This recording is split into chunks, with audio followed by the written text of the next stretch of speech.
മധ്യപ്രദേശിലെ ജബൽപൂരിലായിരുന്നു 26 വയസ്സുള്ള മനോജ് താക്കൂർ എന്ന് പറയുന്ന ഒരു യുവാവ് താമസിച്ചിരുന്നത്. ആൾക്ക് കൂലിപ്പണിയായിരുന്നു കേട്ടോ. അന്ന് കൃത്യമായി പറഞ്ഞാൽ ഒക്ടോബർ 30, 2024. എന്നത്തെയും പോലെ അന്നും രാവിലെ അയാൾ പണിക്ക് പോവാണ്. എന്നാൽ വൈകുന്നേരം ഒരു 8-9 മണിയായിട്ടും ആൾ വീട്ടിലോട്ട് എത്തിയില്ല. വീട്ടുകാരായിക്കോട്ടെ ആളുടെ വൈഫായിക്കോട്ടെ ആ ഒരു ടൈമിൽ അത്ര വലിയ കൺസേൺ ഒന്നും ആയിരുന്നില്ല. സംഭവം എന്താണെന്ന് വെച്ച് കഴിഞ്ഞിട്ടുണ്ടെങ്കിൽ ആൾ ഡെയിലി ഇതേപോലെ തന്നെ പണിക്ക് പോകും. വൈകുന്നേരം മദ്യപിച്ചിട്ടൊക്കെ ആയിരുന്നു വീട്ടിലോട്ട് വന്നിരുന്നത്. അതായത് നേരം വൈകി വീട്ടിലോട്ട് വരുന്നത് പതിവായിരുന്നു. എന്നാൽ 9 മണി കഴിഞ്ഞ് 10 മണിയായി. അതും കഴിഞ്ഞ് 11 മണിയൊക്കെ ആയപ്പോഴത്തേനും പാരൻസ് ആയിക്കോട്ടെ വൈഫായിക്കോട്ടെ ആകപ്പാടെ കൺസേൺഡ് ആയി. അതായത് ആളടിച്ച് എവിടെ വീണ് കിടക്കുകയാണാവോ എന്നുള്ളൊരു മൈൻഡായിരുന്നു അവർക്ക് ഉണ്ടായത്. ഇത്ര ടൈമൊക്കെ ആയിട്ടും മകനെ കാണാതായപ്പോൾ അച്ഛൻ മകനെ അന്വേഷിച്ച് ഇറങ്ങാനായിട്ട് തീരുമാനിക്കുകയാണ്. ആളങ്ങനെ ആളുടെ വണ്ടി എടുത്തു നേരെ തൊട്ടടുത്തുള്ള എന്താ പറയുക ആ ഒരു മദ്യ ഷോപ്പിലോട്ട് പോവുകയാണ്. അവിടെ എത്തിയപ്പോൾ അവിടെ ആരുമില്ല, ഷോപ്പും കാര്യങ്ങളൊക്കെ അടച്ചിട്ടേക്കാണ്.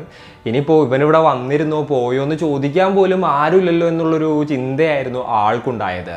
അങ്ങനെ ആൾ തിരിച്ച് വീട്ടിലോട്ട് വരികയാണ്. വരുന്ന വഴിക്ക് കംപ്ലീറ്റ് മകനെ അന്വേഷിക്കുന്നുണ്ടായിരുന്നു. ഇനി പഠിച്ച് ഓഫായി എവിടെയെങ്കിലും വീണ് കിടക്കുന്നുണ്ടോ എന്നുള്ളത് വരെ ആൾ നോക്കുന്നുണ്ടായിരുന്നു. എന്നാൽ മനോജിനെ എവിടെയും അവർക്ക് കാണാനായിട്ട് സാധിച്ചില്ല. തിരിച്ച് വീട്ടിലെത്തിയ ആൾ വൈഫിൻ്റെ അടുത്ത് കാര്യം പറഞ്ഞു. അപ്പോൾ എല്ലാവരും ചെറുതായിട്ട് പാനിക് ആവുകയാണ്. അങ്ങനെ നൈബേഴ്സിൻ്റെ അടുത്ത് അതുപോലെ തന്നെ റിലേറ്റീവ്സിൻ്റെ അടുത്തൊക്കെ വിളിച്ച് ചോദിക്കുകയാണ് ആൾ അങ്ങോട്ടെങ്ങാനും പോയിട്ടുണ്ടോ എന്നുള്ളത്. എന്നാൽ അവർക്ക് ആർക്കും തന്നെ ഈ ഒരു മനോജ് താക്കൂർ എങ്ങോട്ട് പോയി എന്നുള്ളതിനെക്കുറിച്ച് യാതൊരു ഐഡിയയും ഉണ്ടായിരുന്നില്ല. അപ്പോൾ അന്നത്തെ ദിവസം മനോജ് താക്കൂർ എങ്ങോട്ടാണ് പോയത്, എന്താണ് അയാൾക്ക് സംഭവിച്ചത്? അപ്പോൾ മനോജ് താക്കൂറിൻ്റെ കഥയാണ് ഇന്നത്തെ വീഡിയോയിലൂടെ നമ്മൾ സംസാരിക്കാൻ പോകുന്നത്. Hello guys, welcome back to the channel. Rasin this side. അങ്ങനെ എല്ലാവരും മനോജ് താക്കൂറിനെ അന്വേഷിച്ചിറങ്ങുകയാണ്. അവർ ആദ്യം തന്നെ പോയത് ധരം സിംഗിൻ്റെ വീട്ടിലോട്ടായിരുന്നു. ധരം സിംഗ് ആരാന്ന് വെച്ച് കഴിഞ്ഞിട്ടുണ്ടെങ്കിൽ ഈ മനോജ് താക്കൂറിൻ്റെ മരുമകനാണ്. അതായത് ആളുടെ സിസ്റ്ററിൻ്റെ മകനാണ്. 19 വയസ്സായിരുന്നു ആ ഒരു പയ്യൻ്റെ പ്രായം. അപ്പോൾ ഇവർ രണ്ടുപേരും ഒരുമിച്ചിട്ടാണ് ജോലിക്ക് രാവിലെ പോകാറുള്ളത്. അപ്പോൾ ജോലിക്ക് പോയിട്ട് അന്നത്തെ ദിവസം തിരിച്ചു വന്നോ ഇല്ലാന്നുണ്ടെങ്കിൽ അന്ന് ജോലിക്ക് തന്നെ വന്നിട്ടുണ്ടായിരുന്നോ തുടങ്ങിയിട്ടുള്ള കാര്യങ്ങളെല്ലാം തന്നെ ചോദിക്കുകയായിരുന്നു. അപ്പോൾ ഈ ഒരു ധരം സിംഗ് പറഞ്ഞെന്തായിരുന്നു എന്ന് വെച്ച് കഴിഞ്ഞിട്ടുണ്ടെങ്കിൽ രാവിലെ മാമൻ വന്നിട്ടുണ്ടായിരുന്നു, ഞങ്ങൾ രണ്ടുപേരും കൂടി ഒരുമിച്ചിട്ടായിരുന്നു ജോലിക്ക് പോയിട്ടുണ്ടായിരുന്നത്. അതിനുശേഷം ഞങ്ങൾ തിരിച്ചു വന്നിട്ട് അതേപോലെ തന്നെ മദ്യപിക്കാനായിട്ട് കയറി. എന്നിട്ട് ഞങ്ങൾ രണ്ടുപേരും കുറച്ച് നേരം അടിച്ചു. അതിനുശേഷം ഒരു 8-8:30 ഒക്കെ ആയപ്പോഴത്തേനും ഞങ്ങൾ പുറത്തിറങ്ങി. കുറച്ചിങ്ങനെ വരുന്ന ആ ഒരു വഴിക്ക് ഇതേപോലെ തന്നെ എൻ്റെ കുറച്ച് ഫ്രണ്ട്സ് വരുന്നുണ്ട്. ഞാൻ ഒന്നുകൂടെ അടിച്ചിട്ട് തിരിച്ച് വീട്ടിൽ പൊക്കോളാന്ന് പറഞ്ഞു. അപ്പോൾ ടൈം ഇത്രത്തോളം ആയ സ്ഥിതിക്ക് ഞാൻ പിന്നെ തിരിച്ചു പോയില്ല, ഞാൻ തിരിച്ച് വീട്ടിലോട്ട് പോയി. അങ്ങനെയുള്ള രീതിയിലായിരുന്നു ആ പയ്യൻ ഈ ബാക്കിയുള്ളവരുടെ അടുത്ത് കാര്യങ്ങളെല്ലാം തന്നെ പറഞ്ഞത്. എന്നാൽ മാമൻ ഇതുവരെ വീട്ടിലെത്തിയില്ല എന്ന് അറിഞ്ഞ ആ പയ്യൻ ഉടനെ തന്നെ വണ്ടി എടുത്ത് കയറ്റി ഇറങ്ങുകയാണ് മാമൻ അന്വേഷിച്ചുകൊണ്ട്. അതായത് അവിടെ എവിടെയെങ്കിലും വീണ് നടക്കുന്നുണ്ടോ അല്ലാന്നുണ്ടെങ്കിൽ ആൾ എങ്ങോട്ടാണ് പോയതെന്നൊക്കെ അന്വേഷിക്കാനായിട്ട് ആ പയ്യനും കൂടെ ഇറങ്ങുകയാണ്. അപ്പോൾ ഇതേപോലെ തന്നെ റിലേറ്റീവ്സ് ആയിക്കോട്ടെ ഫ്രണ്ട്സ് ആയിക്കോട്ടെ നൈബേഴ്സ് ആയിക്കോട്ടെ എല്ലാവരും ഈ ഒരു മനോജ് താക്കൂറിനെ അന്വേഷിച്ചിറങ്ങിയിട്ടും അന്നത്തെ ദിവസം അയാൾ എങ്ങോട്ടാണ് പോയതെന്നുള്ളതിനെ കുറിച്ചിട്ട് യാതൊരു അഡ്രസ്സും ഇവർക്ക് കണ്ടെത്താനായിട്ട് സാധിച്ചില്ല. അങ്ങനെ പിറ്റേ ദിവസമായി, അതായത് ഒക്ടോബർ 31, 2024 രാവിലെ ഒരു ഏകദേശം ഒരു 8-9 മണി ടൈമൊക്കെ ആയപ്പോഴത്തേനും ജബൽപൂർ പോലീസ് സ്റ്റേഷനിലോട്ട് ഒരു കോൾ വരികയാണ്. അവിടെ ഔട്ടർ സൈഡിൽ ഒരു കാട് ഏരിയ ഉണ്ട്.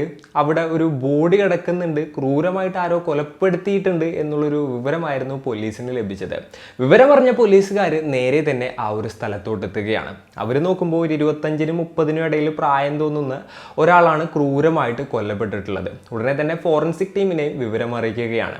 അങ്ങനെ ഫോറൻസിക് ടീമും ഒരു സ്ഥലത്തോട്ടെത്തി അവർ അവരുടെ ഇൻവെസ്റ്റിഗേഷനും മറ്റുമൊക്കെ തുടങ്ങി. നോക്കുമ്പോൾ തലക്ക് ശക്തമായിട്ട് അടി കിട്ടിയിട്ടുണ്ട്. അതുപോലെ തന്നെ ദേഹത്ത് അവിടെ ഇവിടെയൊക്കെ വെട്ടേറ്റിട്ടുണ്ട്. രക്തത്തിൽ കുളിച്ച് കിടക്കുകയായിരുന്നു അയാൾ. എന്നാൽ കൂടുതലായിട്ട് ബാക്കിയുള്ള എവിഡൻസ് ഒന്നും തന്നെ പോലീസിന് അവിടെ നിന്ന് കണ്ടെത്താനായിട്ട് സാധിച്ചില്ല. അങ്ങനെ ആ ഒരു ബോഡി അവിടെ നിന്ന് റിക്കവർ ചെയ്തിട്ട് ഓട്ടോപ്സിക്കായിട്ട് ഹോസ്പിറ്റലിലോട്ട് അയക്കുകയായിരുന്നു.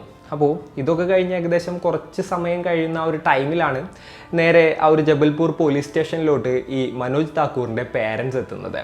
ഇതുപോലെ തന്നെ കഴിഞ്ഞ ദിവസം തങ്ങളുടെ മകൻ ജോലിക്ക് പോയതാണെന്നും എന്നാൽ ഈവനിങ് ആയിട്ടും മകൻ തിരിച്ചെത്തിയില്ല, അന്ന് രാത്രി മുഴുവൻ അന്വേഷിച്ചിട്ടും മകനെ കണ്ടെത്താനായിട്ട് സാധിച്ചില്ല. അപ്പോൾ മകൻ എങ്ങോട്ട് പോയെന്ന് അറിയില്ല, ഒന്ന് കണ്ടുപിടിക്കണം എന്ന് പറഞ്ഞുകൊണ്ടൊരു മിസ്സിംഗ് കംപ്ലൈൻറ്റ് ഫയൽ ചെയ്യാനായിട്ടായിരുന്നു അവർ അങ്ങോട്ട് എത്തിയത്. അപ്പോൾ ഇവർ പറയുന്ന കാര്യങ്ങളൊക്കെ വെച്ച് നോക്കുമ്പോൾ ഇന്ന് രാവിലെ കിട്ടിയ ബോഡിയും ഇവർ പറയുന്ന ആളും സെയിം ആകാനുള്ള സാധ്യതയുണ്ട് എന്നുള്ളത് പോലീസുകാർ മനസ്സിലാക്കുകയാണ്. അപ്പോൾ ഇതേപോലെ തന്നെ ഒരു ബോഡി ഉണ്ട്, നിങ്ങൾ എന്തായാലും അതൊന്ന് ഐഡൻറ്റിഫൈ ചെയ്യാനായിട്ട് ഹോസ്പിറ്റലിലോട്ട് വരണമെന്ന് ഈ പാരൻസിൻ്റെ അടുത്ത് പറയുകയായിരുന്നു. അങ്ങനെ അവർ നേരെ ഹോസ്പിറ്റലിലോട്ട് എത്തി.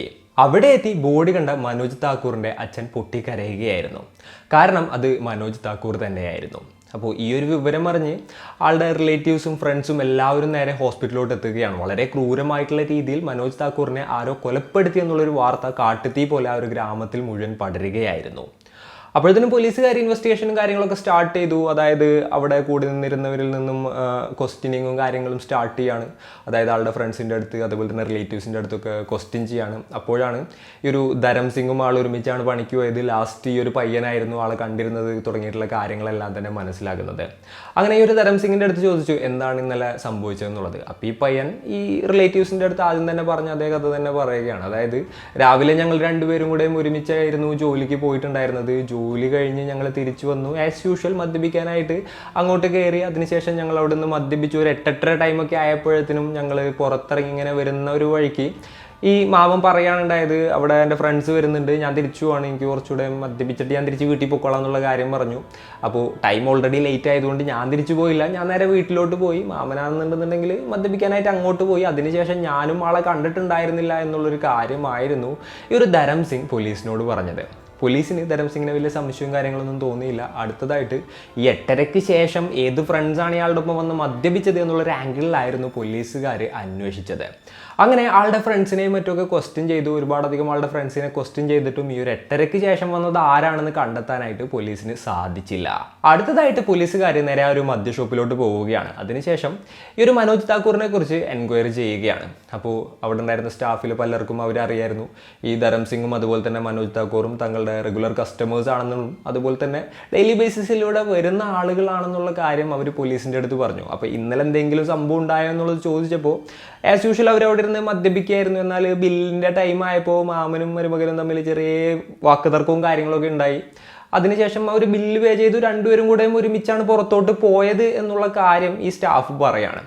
അപ്പം നേരെ പോലീസുകാർ ഈ ഒരു ഹോസ്പിറ്റലിലോട്ട് എത്തുകയാണ്. കാരണം ഓട്ടോപ്സി കാര്യങ്ങളൊക്കെ കഴിഞ്ഞ് ബോഡി വിട്ട് കിട്ടുന്നതിന് വേണ്ടിയിട്ട് എല്ലാവരും ഹോസ്പിറ്റലായിരുന്നു ഉണ്ടായിരുന്നത്. അപ്പോൾ ഈ ഒരു ധരം സിംഗും അവിടെ ഉണ്ടായിരുന്നു. നേരെ പോലീസുകാർ അവിടെ എത്തിയിട്ട് ഈ ഒരു ധരം സിംഗിനോട് ചോദിച്ചു, അല്ല നിങ്ങൾ ഇന്നലെ മദ്യപിക്കുന്ന സമയത്ത് എന്തോ അടി ഉണ്ടായി എന്നൊക്കെ പറയുന്നുണ്ടായിരുന്നല്ലോ, എന്താണ് അതിൻ്റെ കാര്യം എന്ന് ചോദിച്ചു. അപ്പോൾ ഇയാൾ പോലീസുകാരുടെ അടുത്ത് പറഞ്ഞു, അതൊന്നുമില്ല സാറേ, സാധാരണഗതിയിൽ അടിച്ച് ഓഫായി. ഇയാൾ ഓരോന്നോരോന്നൊക്കെ പറഞ്ഞു. ചെറിയ രീതിയിൽ വാക്കുതർക്കമൊക്കെ ഉണ്ടായി, എന്നാൽ അതൊരു യൂഷ്വൽ ആയിട്ടുള്ള ഒരു സംഭവമായിരുന്നു. ഞാൻ പറഞ്ഞ് സമാധാനിപ്പിച്ചിട്ട് ഞങ്ങൾ രണ്ടുപേരും ബില്ലൊക്കെ കൊടുത്തതിന് ശേഷമാണ് പുറത്തോട്ട് വന്നത് എന്നുള്ളൊരു കാര്യമായിരുന്നു ഇയാൾ പോലീസിനോട് പറഞ്ഞത്. ഇയാൾ പറയുന്നതിലൊന്നും തന്നെ വല്ല സംശയം പോലീസിന് തോന്നിയില്ല.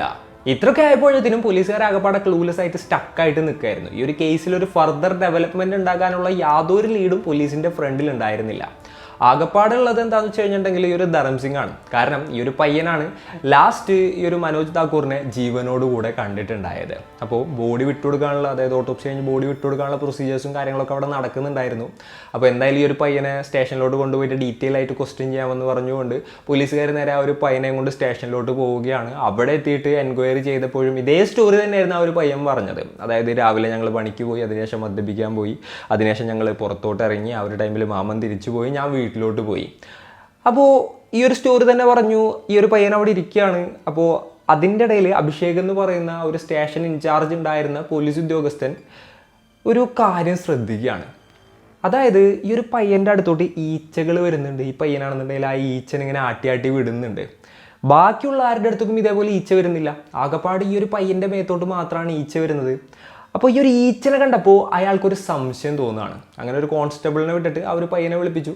അപ്പോൾ ആ ഒരു പയ്യൻ വന്നു. അതിനുശേഷം നിൻ്റെ ഷർട്ടൊന്ന് അഴിക്കാനായിട്ട് പറയണം ആ ഒരു പോലീസ് ഉദ്യോഗസ്ഥൻ. ആ പയ്യൻ നേരെ ഷർട്ട് അഴിച്ചു കൊടുത്തു. നേരെ ആ ഒരു ഷർട്ട് എടുത്തിട്ട് ഫോറൻസിക് ലാബിലോട്ട് അയക്കുകയാണ് ടെസ്റ്റ് ചെയ്യാൻ വേണ്ടിയിട്ട്. എന്തായാലും റിപ്പോർട്ടും കാര്യങ്ങളൊക്കെ വരാനായിട്ട് കുറച്ച് സമയം പിടിക്കും. അപ്പോൾ അത്രയും സമയം ആ ഒരു പയ്യനെ ആ ഒരു സ്റ്റേഷനിൽ തന്നെ വെക്കുകയായിരുന്നു. അങ്ങനെ കുറേ നേരം കഴിഞ്ഞപ്പോൾ റിപ്പോർട്ട് വന്നു. ഈ ഒരു റിപ്പോർട്ട് കണ്ട് അക്ഷരാർത്ഥത്തിൽ പോലീസ് ഉദ്യോഗസ്ഥർ ഞെട്ടിപ്പോവുകയായിരുന്നു. കാരണം ആ ഒരു ഷർട്ടിൽ മനുഷ്യൻ്റെ രക്തത്തുള്ളികൾ ഉണ്ടായിരുന്നു. അതായത് ചെറിയ തുള്ളികളാണ്. നേക്കഡ് ഐസ് കൊണ്ട് പെട്ടെന്നുകൊണ്ട് നോക്കിയിട്ടുണ്ടെങ്കിൽ ഒന്നും കാണില്ല. അപ്പോൾ ഇതിൻ്റെ ഒരു സ്മെല്ലടിച്ചിട്ടാണ് ഈച്ചയും കാര്യങ്ങളൊക്കെ ഈ ഒരു പയ്യൻ്റെ അടുത്തോട്ട് വന്നിട്ടുണ്ടായിരുന്നത്. അതോടുകൂടിയിട്ട് ഈ ഒരു കൊലപാതകവും അവനും തമ്മിൽ ബന്ധമുണ്ടെന്നുള്ളത് പോലീസിന് മനസ്സിലായി. പോലീസ് സ്റ്റൈലിൽ അവനെ നല്ല രീതിയിൽ ക്വസ്റ്റ്യൻ ചെയ്യാണ്. അധിക സമയം അവന് പിടിച്ചു നിൽക്കാനായിട്ട് സാധിച്ചില്ല. അങ്ങനെ അന്ന് നടന്ന സംഭവം ആ ഒരു പയ്യൻ പറയുകയായിരുന്നു. ആസ് യൂഷ്വൽ എന്നത്തെയും പോലെ തന്നെയായിരുന്നു അന്ന് രാവിലെ അവർ രണ്ടുപേരും കൂടെ പണിക്ക് പോയത്. പണിക്ക് പോയി സാധാരണ പോലെ തന്നെ അവർ നേരെ മദ്യപിക്കാനായിട്ട് പോയി. എന്നാൽ മദ്യപിച്ച് കഴിഞ്ഞ് ബില്ല് കൊടുക്കുന്ന സമയത്ത് ചെറിയ അടി ഉണ്ടാവുകയാണ്. അതായത് ഈ പയ്യൻ കുറച്ച് പൈസ ഇട്ടു, അതുപോലെ തന്നെ ബാക്കി ഈ മാമൻ ഇടുകയാണ്. അപ്പോൾ അതിൻ്റെ ഇടയിൽ കുറച്ച് ഡിഫറൻസും കാര്യങ്ങളൊക്കെ ഉണ്ടായിരുന്നു. അപ്പോൾ നമ്മൾ രണ്ടുപേരും ഹാഫായിട്ട് ഇടണം, ഒരുമിച്ചിരുന്ന് അടിച്ചാലേ എന്ന് ഈ മാമൻ പറയാണ്. അപ്പോൾ ഈ ഒരു പയ്യൻ പറഞ്ഞു, ഞാനാകെ കുറച്ചല്ലേ അടിച്ചിട്ടുള്ളൂ, നിങ്ങളല്ലേ ബാക്കി മുഴുവൻ അടിച്ചത്, ഞാൻ എന്തിനാണ് മുഴുവൻ പൈസ തരേണ്ടത് എന്നുള്ള കാര്യം ചോദിച്ചു. അങ്ങനെ ഒരു ഷെയർ ഇടുന്ന കാര്യം പറഞ്ഞ് ഒന്നും രണ്ടുമായി ആകപ്പാടെ അടിയാവുന്ന ഒരു സിറ്റുവേഷൻ ആയിരുന്നു. അപ്പോൾ അതിൻ്റെ ഇടയിൽ ഈ മാമൻ കൈവലിച്ച് ഈ പയ്യൻ ഒരെണ്ണം കൊടുത്തിട്ടുണ്ടായിരുന്നു. എന്നാൽ അതിനുശേഷം ഈ പയ്യൻ ചിന്തിച്ചെന്താണെന്ന് വെച്ച് കഴിഞ്ഞിട്ടുണ്ടെങ്കിൽ ഇനിയിപ്പോൾ ഇവിടെ വലിയ പ്രശ്നങ്ങളും കാര്യങ്ങളൊന്നും ഉണ്ടാക്കണ്ട, സമാധാനിപ്പിക്കുക എന്ന് പറഞ്ഞുകൊണ്ട് ആളെ നൈസായിട്ട് അനുനയിപ്പിച്ചുകൊണ്ട് ഇവർ രണ്ടുപേരും ബില്ലും കാര്യങ്ങളൊക്കെ പേ ചെയ്തിട്ട് സമാധാനപരമായിട്ട് ആ ഒരു ബാറിൽ നിന്നും പുറത്തോട്ട് ഇറങ്ങുകയായിരുന്നു. അങ്ങനെ പോകുന്ന വഴിക്ക് സംഭവിച്ചെന്താണെന്ന് വെച്ച് കഴിഞ്ഞിട്ടുണ്ടെങ്കിൽ ഈ മനോജ് താക്കൂർ പറഞ്ഞു, നമ്മൾ വാങ്ങിയ മദ്യത്തിൻ്റെ ബാക്കി കുറച്ച് കയ്യിലിരിക്കുന്നുണ്ട്, നമുക്ക് അതും കൂടെ അടിച്ചിട്ട് വീട്ടിൽ പോകാമെന്ന് പറഞ്ഞു. അപ്പോൾ ഈ ഒരു പയ്യൻ സമ്മതിക്കുകയായിരുന്നു. അങ്ങനെ ഒരു ധരം സിംഗും മനോജ് താക്കൂറും അവിടെ നിന്ന് കുറച്ചങ്ങ് മാറിയിട്ടൊരു കാട്ടിൽ പോയിരുന്നെങ്കിൽ മദ്യപിക്കാനായിട്ട് തുടങ്ങി. അങ്ങനെ മദ്യപിച്ചുകൊണ്ടിരിക്കുന്നതിൻ്റെ ഇടയിൽ പഴയ ടോപ്പിക്ക് വീണ്ടും വരികയാണ്. അതായത് ഇന്നത്തെ മദ്യത്തിൻ്റെ കാശ് നീ തന്നിട്ടില്ല, നീ ആ പൈസ തരണം, പകുതി ഇട്ട് ഇങ്ങനെ അടിക്കേണ്ടത്, അല്ലാണ്ട് ഞാൻ കുറച്ച് കൂടുതൽ പൈസ നീ കുറച്ച് കുറവ് പൈസ എന്നും പറഞ്ഞാൽ ശരിയാവില്ല എന്ന് പറഞ്ഞു. അങ്ങനെ എന്താ പറയുക, അവിടെ വെച്ച് വീണ്ടും അടിയായി. ഈ പയ്യനത്ര സമാധാനിപ്പിക്കാൻ നോക്കിയിട്ടും ഇയാൾ അങ്ങനെ അങ്ങോട്ട് എന്താ പറയുക സമാധാനിക്കുന്നൊരു തരത്തിലോട്ടായിരുന്നില്ല ആളുടെ പോക്ക്. ആൾ കൂടുതൽ അക്രമാസക്തനാവുകയായിരുന്നു. ഈ പയ്യനെ എന്താ പറയുക അറഞ്ചം അടിക്കാനായിട്ട് തുടങ്ങി. അപ്പോൾ തൻ്റെ ദേഹത്ത് കൈവച്ചപ്പോൾ ആകപ്പാടെ തനിക്ക് ദേഷ്യം വന്നെന്നും, അതുപോലെ തന്നെ എന്താ പറയുക പണിക്ക് കൊണ്ടുപോയിരുന്നൊരു കട്ടപ്പാറ ഉണ്ടായിരുന്നു, അത് വെച്ചിട്ട് ആദ്യം തന്നെ മാമൻ്റെ തലക്കൊരടി കൊടുത്തു. എന്നിട്ടും ദേഷ്യം തീർന്നിട്ടുണ്ടായിരുന്നില്ല. അപ്പോൾ ആ ഒരു എന്താ പറയുക കട്ടപ്പാര വെച്ച് തന്നെ 4-5 കുത്തും വെച്ച് കൊടുക്കുകയായിരുന്നെന്നായിരുന്നു ആ ഒരു പയ്യൻ പോലീസിൻ്റെ അടുത്ത് പറഞ്ഞത്. അതിനുശേഷം ഒന്നും അറിയാത്തതുപോലെ തിരിച്ച് വീട്ടിലോട്ട് പോയി. പിന്നീടാണ് മാമനെ കാണാനില്ല എന്ന് പറഞ്ഞുകൊണ്ട് ബാക്കിയുള്ളവരൊക്കെ തൻ്റെ വീട്ടിലോട്ട് വരുന്നത്. അപ്പോൾ അന്വേഷിക്കാനെന്നുള്ള വ്യാജേന ഈ ഒരു പയ്യൻ ബൈക്ക് കൊടുത്തെങ്കിൽ ചുമ്മാ പുറത്തോട്ട് ഇറങ്ങുകയായിരുന്നു. അപ്പോൾ ഈ ഒരു ന്യൂസ് കേട്ടിട്ട് ആളുടെ റിലേറ്റീവ്സും നൈബേഴ്സും ഫ്രണ്ട്സും എല്ലാവരും തന്നെ ഞെട്ടിപ്പോവാണ്. അതായത് മാമനും മരുമകനും ഒരുമിച്ചിരുന്ന് മദ്യപിക്കുകയായിരുന്നു. അതിനുശേഷം ഇതിൻ്റെ ഷെയറിൻ്റെ പേരിൽ, അതായത് മദ്യത്തിൻ്റെ പൈസയുടെ ഷെയറിൻ്റെ പേരിൽ ഇവർ രണ്ടുപേരും തമ്മിൽ അടി ഉണ്ടാവുകയാണ്. അവസാനം മരുമകൻ മാമനെ കൊല്ലുന്നൊരു സിറ്റുവേഷനിലോട്ട് കാര്യങ്ങൾ എത്തുകയായിരുന്നു. അപ്പോൾ ഇതൊക്കെ കേട്ട് കഴിഞ്ഞിട്ടുണ്ടെന്നുണ്ടെങ്കിൽ ആരാണെന്നുണ്ടെങ്കിൽ ഷോക്കായി പോകും. കാരണം ഇവർ അത്യാവശ്യം ക്ലോസ് ആയിരുന്നു. ഫാമിലി മെമ്പേഴ്സ് ആയിക്കോട്ടെ, ഫ്രണ്ട്സ് ആയിക്കോട്ടെ, അവരൊക്കെ ഇത് വിശ്വസിക്കാനാകാത്ത നിലയിൽ പകച്ചു നിൽക്കുന്ന ഒരു സിറ്റുവേഷൻ ആയിരുന്നു ഉണ്ടായത്. എന്തൊക്കെയാണെന്നുണ്ടെങ്കിലും ഈ ഒരു കേസ് ഇപ്പോൾ നടന്നുകൊണ്ടിരിക്കുകയാണ്. അപ്പോൾ ഇത്രയൊക്കെയാണ് ഇന്നത്തെ ഈ ഒരു സ്റ്റോറിയിൽ പറയാനുള്ളത്. ഈ ഒരു കഥ കേട്ടപ്പോൾ നിങ്ങൾക്ക് എന്താണ് തോന്നിയത്? നിങ്ങളുടെ തോട്ട്സും മറ്റും എന്തൊക്കെയാണെന്നുണ്ടെങ്കിലും താഴെ കമൻറ്റിൽ രേഖപ്പെടുത്തുക. അപ്പോൾ ഇന്നത്തെ ഈ ഒരു വീഡിയോയിൽ ഇത്രയൊക്കെ തന്നെ പറയാനുള്ളൂ. And it's me Rasin signing off. Peace. Stay peaceful guys. Stay safe.